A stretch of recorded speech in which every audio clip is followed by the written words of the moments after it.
हम बात करने जा रहे हैं आंखों की एक समस्या है जिसको कहते हैं आंखों का जाला।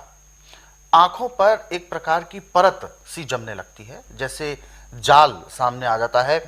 दिखता तो है लेकिन धुंधला दिखता है। तो ऐसी स्थिति में आंखों की रोशनी पर भी इसका इफेक्ट पड़ता है। तो सबसे पहले तो मैं जानना चाहूंगा कि आंखों पर जाला पड़ने का क्या मुख्य रीजन आप मानते हैं, किस तरीके से ये समस्या बिगड़ती जाती है। देखिए, जाड़ा बिगड़ने का कारण एक ही है एक ही कारण। कि जब आपकी आंख दुखनी आई हम्म। और एक्सपायर डेट की कोई दवाई आंख में पड़ गई तो जाड़ा जरूर आएगा। अच्छा, केमिकल रिएक्शन। हाँ। जी। और जैसे सूर्य के आगे बादल आ जाता है, नीचे छाया होती, धूप नहीं रहती, ऐसे अब आपको रोशनी तो आ रही पर बहुत कम आ रही है, उसने वो आगे फॉक्स जो पड़ना वो नहीं पड़ने देता। बिल्कुल बिल्कुल। मेडिकल तो कहते हैं कि हम इसको उतार देते, परंतु उतरता नहीं पूरा। जो उतरा करके मेरे पास रोगी आते हैं उनको भी यहाँ भी महीना लग जाता है उसको काटने में। अच्छा। इस जाड़े को काटने के लिए 3 चीज़ों का प्रयोग है।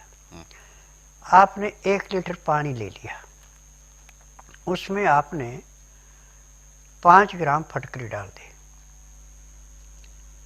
और 5 ग्राम उसमें हल्दी डाल दी पीसी हुई। अब उसको 1 उबाली दी पानी को। उबाली देने के बाद पानी नीचे उतार लिया। जब उसका टेम्परेचर 15 से 18 डिग्री रह गया तो उसको छान लिया।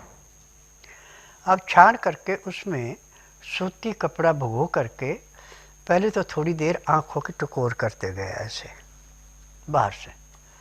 फिर जब पानी न गर्म रहा न ठंडा तो कपड़ा भिगो करके उसमें फिर आंखें ऐसे खोल करके फिर आंखों के ऊपर उसको धार पतली सी लगा के ऐसे डाल रहे।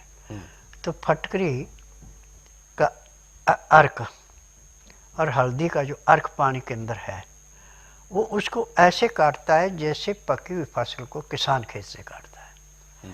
परंतु 1 दिन का काम नहीं है ये। अच्छा। इसमें महीना भी लग सकता है आपको, 1.5 भी लग सकता है। सुबह शाम आधा घंटा रोज आपने क्रिया करनी है। पहले दिन आपकी आंखों में कम से कम 3 से 4% का परिवर्तन आ जाएगा। जब आप ऐसे सुबह शाम कर रहे हैं, जब आपकी आंखों के ऊपर से जो श्वेत बदली सी छा रही थी वो खत्म होगी, उसके बाद आप बंद कर लें। अब जाड़ा कट गया, अब आपकी आंखों की लाइट पूरी आ गई। और ये पानी यदि 12 महीने भी आप आंखों में छींटे मारते हैं, जैसे आप रात को उबाल के रख लिया, सुबह उसको छान करके आंखों में ऐसे छिट्टे मारो तो आपको मोतियाबिंद नहीं आएगा। क्योंकि फटकरी और हल्दी अंदर जाके जैसे रेते के ऊपर थोड़ा पानी डाले, पानी को एकदम चूस लेता, रेड़ता, बहने नहीं देता। ऐसे जिस आँखों के पानी का मोतियाबिंद बनता है उसको खींच के बाहर निकाल देता है। मोतियाबिंद कहाँ से बनेगा? अब एक नहीं कई काम है इसके। परंतु इसमें 3 चीज़ों का ध्यान रखना कि चीनी का प्रयोग नहीं करना। अच्छा। चीनी का प्रयोग करेंगे तो आपको बहुत लंबा टाइम लगेगा। कोई भी गरिष्ठ खाना नहीं खाना, नॉर्मल खाना खाना। जो भी दाल सब्जी बनानी उसमें छौंक नहीं लगाना। लाल मिर्च हरी मिर्च का सख्त परहेज है। काली मिर्च जितनी मर्जी खाइए। हल्दी, सिंधा या काला नमक, आयोडीन नमक नहीं लेना। और खाना हमेशा ताज़ा, ये नहीं कि अभी बना लिया 2 घंटे बाद खा रहे, वो नहीं चलेगा। दाल सब्जी जो भी खानी है छिलके वाली।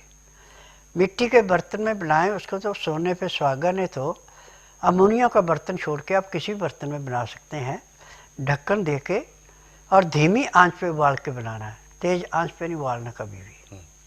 कोई भी चीज़ बनानी तेज़ आंच पे नहीं बनानी, धीमी आंच पे, तो लाभ करती है। और खाना खाते समय 2 गिलास गर्म पानी, लहसुन प्याज अदरक का रस मिला के पीना अति आवश्यक है, तब जाके काम करता है, ऐसे नहीं करता। क्योंकि आपका खान पान जब तक सही नहीं होगा तो आँखों में जो पानी बनता है जिससे आँखें चलती है, जिससे मोतियाबिंद बनता है, धुंधलापन आता है, वो कंट्रोल तभी होगा जब आपका नॉर्मल खाना होगा। अच्छा। चाय बिल्कुल नहीं पीनी, दूध जितना मर्जी पिए, गाय का या बकरी का या सोयाबीन का, भैंस का दूध या डेयरी का दूध नहीं पीना, क्योंकि उसमें केमिकल पड़ा, वो भी नुकसान करेगा।